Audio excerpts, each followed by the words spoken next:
We're very happy. First of all, because in Peru there's real passion, and added to that, it's the possibility for more than 190 million TV viewers around the world to see the wonders of our country.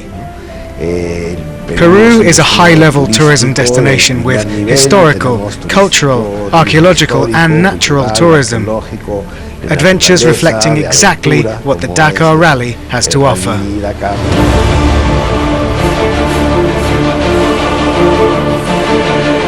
The geography of Peru is perfectly adapted to this adventure sport. We have a wonderful desert. This last year has been successfully spent working with the Ministries of Culture and Environment to host an event that is culturally and environmentally responsible. We're happy to see the Dakar returning to Peru in places that are made for the rally.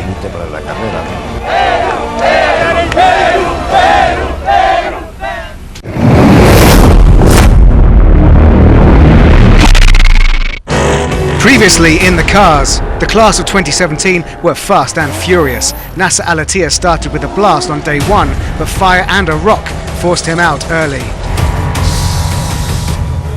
We know it's a game over. It was game over as well for Carlos Sainz, bidding another dramatic farewell as early as stage 4. I arrived too fast on the bend. I thought it was straight on. For his third Dakar in a car, bikes legend Cyril Dupre continued to impress, seizing his first stage win and finishing third, his first podium on 4 wheels. Yeah, it has a special taste. I haven't been driving cars for very long, so to win a stage at the Dakar arrived a bit earlier than planned. And so to the Battle Royale, Peter Hansel versus Loeb, both men taking Peugeot to an even higher level. Today Sebastian Loeb has a better level, so we need to find another solution. But Peter's experience gave him the upper hand, making all the difference on the penultimate day. We saw that we had the potential to win, now we need to be better next time. It really is an honour to battle against him on the Dakar. A 13th triumph for Mr. Dakar, 6 on a bike and now 7 in a car. With over 100 cars amassed in Lima for the start, it is a field populated by former winners keen to return to winning ways. Like Giniel de Villiers, whose 2009 victory is the pinnacle of a very consistent record. It's time for the biggest off-road race on earth. I won the race in 2009, which is a long time ago, so it'll be really nice to get another win again. And to win this race is it's a really special feeling and a special moment. It's one of the most difficult races in the world to try and win. Also at the sharp end of the campaign for Toyota, who have massively rebooted their Hilux to try and get their still elusive first ever Dakar win, is 2-time winner Nasser Al-Attiyah, who's prepared for this event by winning the Cross Country Rally World Cup for the 3rd time in dominant style. We have a good chance to win this Dakar. This is the time also to beat the other teams, like Peugeot and Mini. Yeah, we are quite ready and we believe ourselves. But the Peugeots will be hard to beat in their last outing as a factory team, with Cyril Dupre graduating to 4 wheels with honours and Carlos Sainz hungry for another win. But the favourite has to be Mr. Dakar himself, Stefan Peter Hansel. I won the last 2 editions, so I could be considered the favourite for this 40th edition of the Dakar. But in fact, every time the cards are dealt afresh. Everyone starts from 0. So even if you've won the Dakar 13 times, you're like the others at the start of a new rally. 9-time World Rally champion Sebastian Loeb brought the fight to Peter Hansel last year, clearly the faster driver, and he has spent this year focusing on stealing his teammates' crown. The route this year is very special, very complicated, lots of off-piste and sand, not particularly in my favour, but I have a few years' experience now, so I hope that's enough to fight for the win. Donc j'espère que ça suffira pour se battre pour la victoire. Representing the Mini brand again after a brief stint for Toyota is cars and bikes winning legend Nani Roma. He will steer the established X-Raid four-wheel drive Mini, bringing a wealth of experience to this 40th Dakar. After 23 years, 23 Dakars, I have hard knowledge of the sand, of how to prepare for the race. We're getting older, but the years are good. They bring us experience. In a split strategy for Mini, flying Finn Mikko Hirvonen pilots X-Raid's brand new two-wheel drive buggy, which promises to be light and fast over the dunes. While driving for Ford is Martin Prokop, who, like Hirvonen, is competing here for only the third time. Just a quick overview of the contenders shows just how wide open this year's cars competition could be.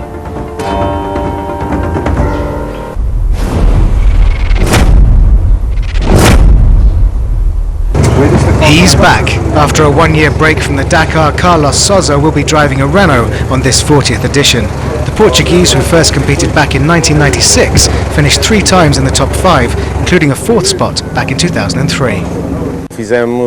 I didn't compete last year. The year before that, I only drove very few kilometres. I thought it was over for me. I believe it would be a great performance to finish in the top 10 or close to that. That would be a great result for us. For his 18th Dakar, Carlos Sousa will be alongside another veteran, Pascal Maimon, who won the event in 2002 with Masuoka.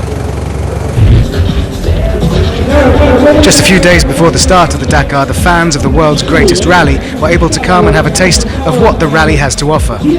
On Wednesday, the Dakar village set at El Pentagonito was officially open to the people of Lima and visitors from around the world.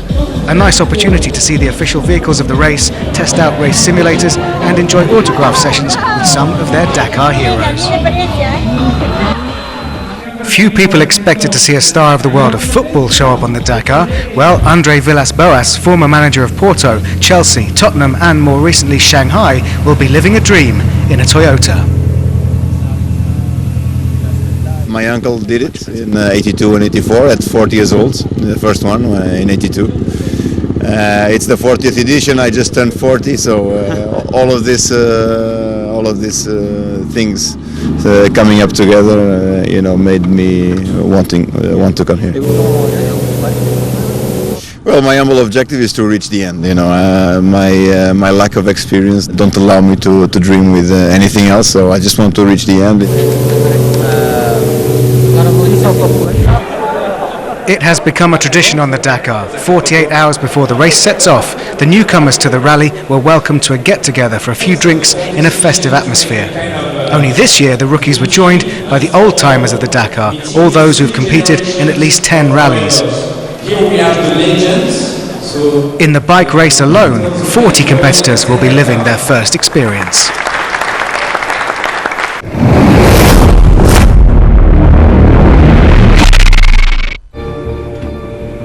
Previously in the trucks, the big machines of the 2017 Dakar spectacularly exceeded even the highest expectations.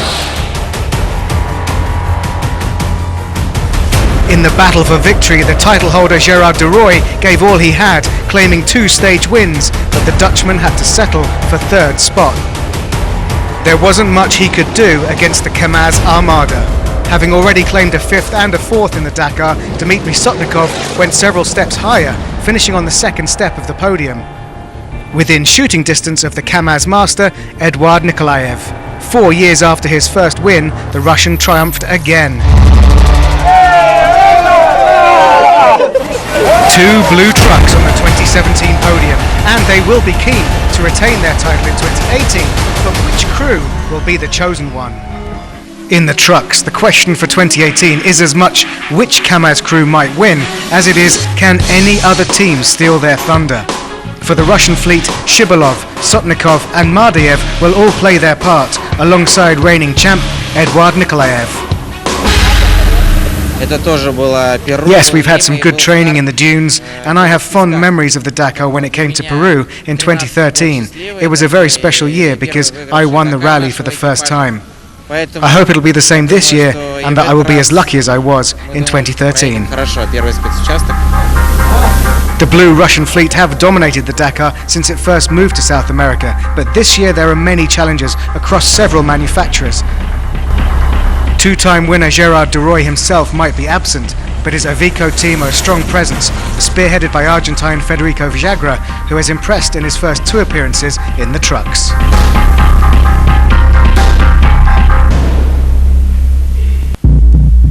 For this 40th edition of the world's biggest rally, we look back over some of the moments that have gone down in Dakar folklore.